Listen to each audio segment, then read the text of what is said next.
श्री ओम बिरला जी को और देश के माननीय प्रधानमंत्री श्री नरेंद्र मोदी जी को बधाई देता हूं कि जिस नए संसद भवन की शायद देश को प्रतीक्षा थी वह 28 मई को देश को मिलने जा रहा है।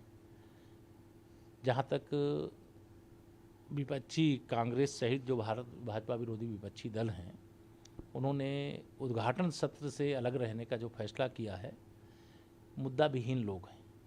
देश के संसद भवन को चुनाव के मैदान की तरह देख रहे हैं। चुनाव के मैदान में आने का मौका 2024 में मिलेगा। जिन प्रधानमंत्री श्री नरेंद्र मोदी जी की जय जयकार पूरे दुनिया में आज हो रही है, या जय जयकार कांग्रेस और जो इस समारोह का बहिष्कार करने वाले दल हैं उनको सहन नहीं हो पा रहा है। और इसके कारण से इस प्रकार का विरोध का बयान दे करके भी उन्होंने लोकतंत्र का अपमान करने का काम किया है, क्योंकि भारत का लोकतंत्र दुनिया का सबसे बड़ा लोकतंत्र है और भारत की संसद इस लोकतंत्र का एक मंदिर है। और मंदिर के उद्घाटन समारोह का बायकॉट करना किसी भी राजनीतिक दल को या किसी राजनीतिक नेता को शोभा नहीं देता। लेकिन राहुल गांधी हो रही है, संवैधानिक नीतियों से संविधान बनता है, ना कि अनदेखा करके। श्री राहुल गांधी जी और संपूर्ण कांग्रेस पार्टी से मेरा एक सवाल है, पहले इस सवाल का वो जवाब दें, तब ये सवाल करें कि जब देश की महामहिम राष्ट्रपति द्रौपदी मुर्मू जी राष्ट्रपति पद का चुनाव लड़ रही थीं, पहली बार कोई आदिवासी समाज से आने वाली महिला, एक गरीब परिवार से आने वाली महिला जब देश की राष्ट्रपति बनने जा रही हैं, तो उनको राष्ट्रपति न बन पावें, इसको रोकने के लिए कांग्रेस ने अपनी पूरी ताकत लगाई थी। यह स्वयं आदिवासी विरोधी हैं, महिला विरोधी हैं। अब वह महामहिम राष्ट्रपति के रूप में देश में है और उनका सम्मान कांग्रेस नहीं कर रही है। कांग्रेस मुद्दा विहीन है, इसलिए इस पर सवाल उठा रही। बीजेपी कह रहे कोई दूसरा चेहरा नहीं है। देखिए, हम लोग एक नारा लगाते हैं, 100% वोटों में से 60% वोट हमारा है, 40% वोटों में बंटवारा है और बंटवारे में भी हमारा है। लेकिन लोकसभा का चुनाव जो 2024 का होने वाला है, मुझे लगता है कि 100% वोटों में से 75% वोट देश के मतदाताओं का माननीय नरेंद्र मोदी जी के लिए होगा, 25% वोटों में बंटवारा होगा और बंटवारे में भी हमारा होगा, भाजपा का होगा, कमल के फूल का होगा। यह स्पष्ट स्थितियां बनती जा रही हैं और इस प्रकार का बयान देना, उसके पीछे का उद्देश्य केवल ये है कि वो कह रहे हैं कि हम भी दौड़ में आए, लेकिन अभी ना माननीय प्रधानमंत्री नरेंद्र मोदी जी के कोई आगे है ना पीछे है।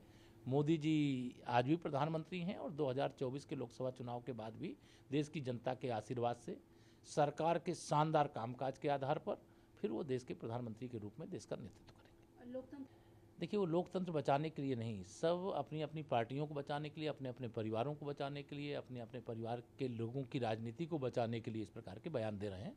अगर जिनको लोकतंत्र बचाना है, वह जैसे संसद भवन के उद्घाटन का कार्यक्रम हो और उसके विरोध का निर्णय लें, वह लोकतंत्र को बचाने वाले नहीं हो सकते। सर, एक आखिरी सवाल है बस, यानी कि लगातार प्रधानमंत्री मोदी का जो अपमान कर रही है अपोजिशन, मोदी जी का अपमान नहीं सहेगा हिंदुस्तान। इसका कितना करारा जवाब 2024 में देश की जनता देगी।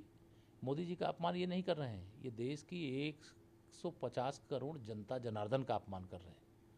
राजनीतिक विरोध का स्तर जब ये हो जाए कि देश के प्रधानमंत्री के पद का भी सम्मान भूल करके लोग आप शब्दों का प्रयोग करने लगें, गाली गलौज करने लगें, तो इससे यह पता चलता है कि वह चुनाव से पहले ही हार मान चुके हैं, बौखला गए हैं, घबरा गए हैं।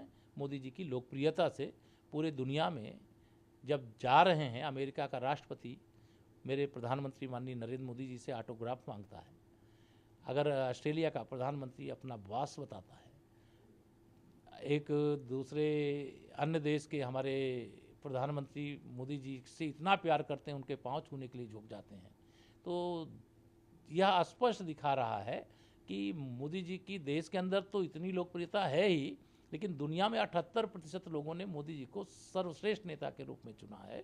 तो यह मोदी जी की जो लोकप्रियता है उसके प्रति बौखलाहट है। अधीर रंजन चौधरी जी को कुछ कहना चाहेंगे? अधीर रंजन चौधरी जी को मुझे कहने की आवश्यकता नहीं है, जो कहना है देश की जनता 2024 में अधीर रंजन चौधरी जी, उनकी पार्टी के लोगों के लिए वो कहेगी और वही उस समय संदेश होगा, वही जवाब होगा।